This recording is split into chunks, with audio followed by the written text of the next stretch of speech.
Hi everybody, welcome to Westward Books YouTube page. I'm Addie Weston and I'm the author for Westward Books, and today I'm going to show you a video of me reading a chapter from Terrific Tales, Stories from a Pet Guardian.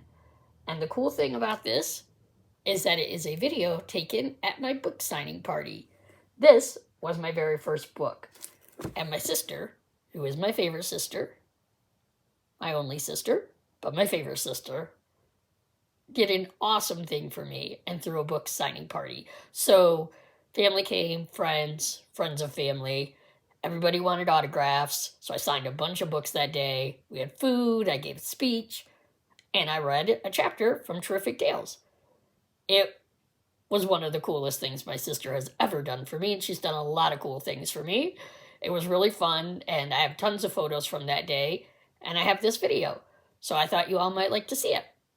Okay, here we go. Chapter always meant to be. This is difficult, so I'm just going to lay it on the table. Nope. Rehoming cats is something we have done in the past, most certainly, but it is harder than one would think, as is evidenced by the fact that 7 years later, as I write this, we still have Pippin and Kirk. The story begins at roughly 6 o'clock in the morning, a block down and one street over from our home, just outside of my aunt's house. She had just come back from the gym, about to turn into her driveway, when she saw something lying in the road. Lucky for her, she saw it even in the dim morning light. Being the good person that she is, and not wanting her neighbors to damage their cars running over it, she got out to move the object. The object was, in fact, a kitten.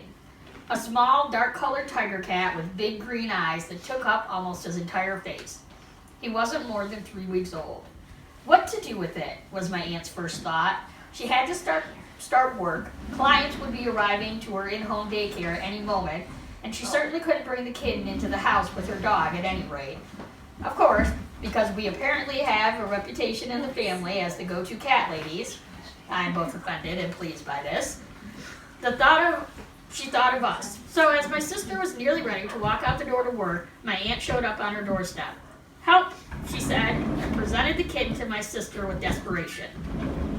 Now, we had our own cats in the house at this time, and one of them was Papa Bear.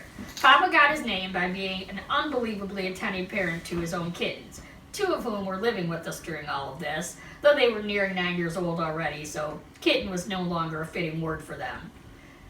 He also tolerated my sister's cat, Zippo. But in the past, we had instances of him attacking other cats we had brought into the house in our attempts to assimilate them into our fold. So bringing this tiny, helpless 3-week-old kitten into our home could certainly be a dangerous endeavor.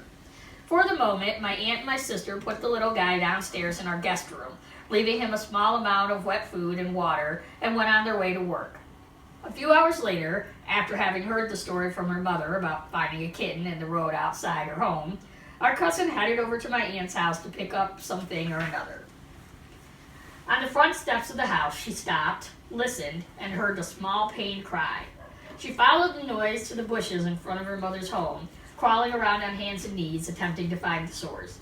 And there it was, a small, though slightly less so than the other, 3-week-old kitten, pale blonde coloring with a cute pink nose. My cousin scooped it up and cradled it to her, and then, wondering, searched about to see if there were any other kittens, like an Easter egg hunt, with a much more lively find at the end. There were, thankfully, no more to be found. Now, my cousin also had to go to work, so she did the obvious thing and brought the kitten to our house. She let herself in, deposited him alongside his brother in our basement guest room. But... I don't need to defend myself in this point. Exactly. I didn't just jump in. But, and here's the part that always makes me laugh, she didn't inform my sister. Fast forward until the end of the workday, and my sister came home and immediately headed downstairs to check on our little guest. Only instead of finding one tiny little kitten in our spare room, she found 2.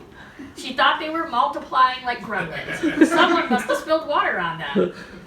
That got sorted out quick, and then we were faced with the problem of what to do with them.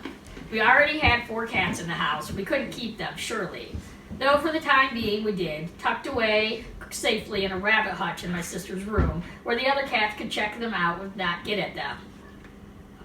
Oh, we tried to not get attached. I swear it. But they were so small and cute and in need of love. So much love. So we gave them love. And names.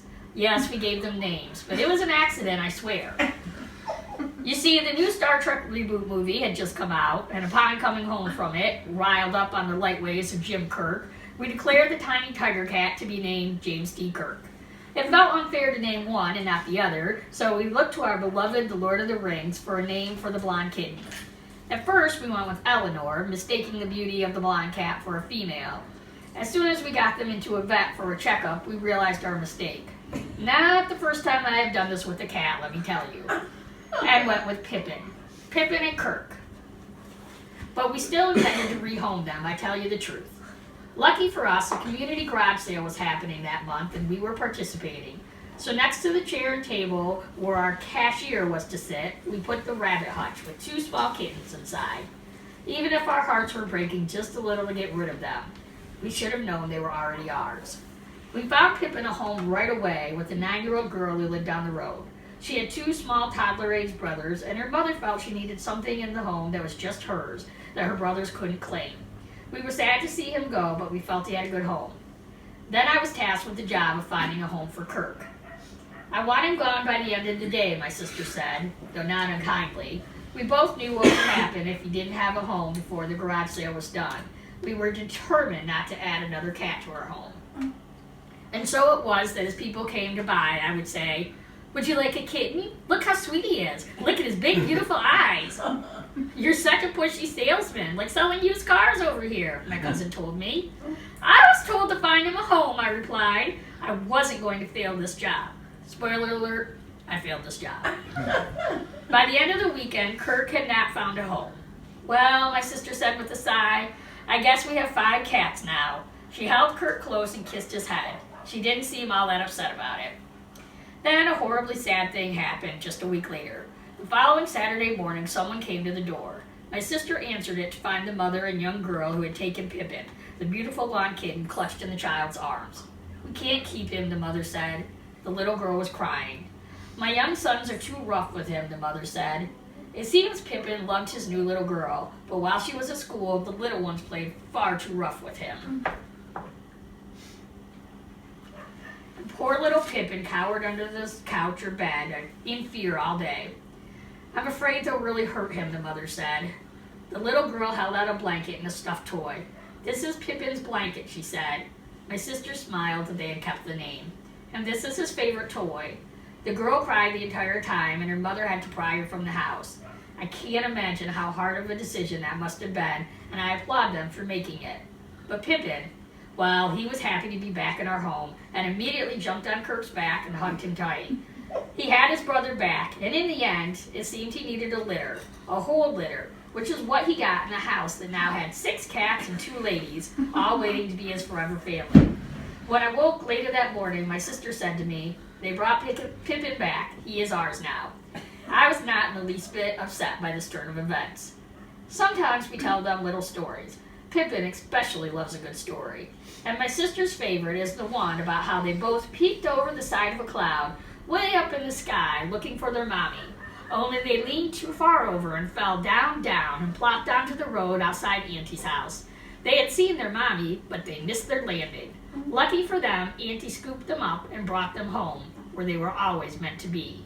And that part, at least, is true.